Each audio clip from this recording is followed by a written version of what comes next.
If you want to be more scientific about determining the machinability of a material, IGEMS gives you a tool for doing that. I've got this test material here. Go into the Material Database. Of course, we've got our qualities, extra fine through extra rough.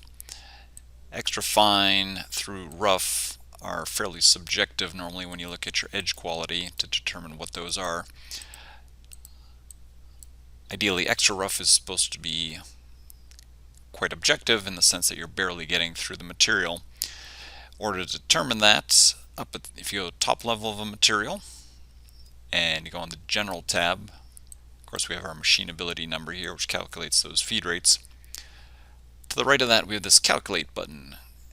If you click on this little box here will help you to determine what a machinability number should be based on cuts that you do in a material.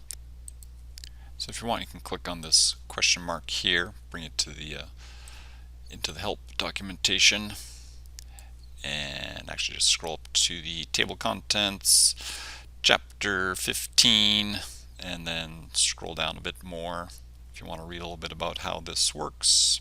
Page 169. So this little image here is slightly outdated, but the basic idea: put your material on the table and you do a cut at a speed that's high enough that you're not cutting through the material.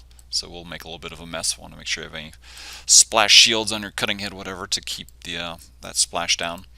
And then you measure the depth of that cut, and we'll plug that depth into this database here, into this box here. So if we did that cut and we found that at the speed we're going at, again, we're not actually going through the material, but say we're going a 1/4 inch into the material and we were going 50 inches a minute, then it'll show us that the machinability for that material is calculated at 83.14. So then you would come back here and plug that in, and then your feed rates for your different materials would be updated accordingly. If you have any questions on that, let me know. Thanks.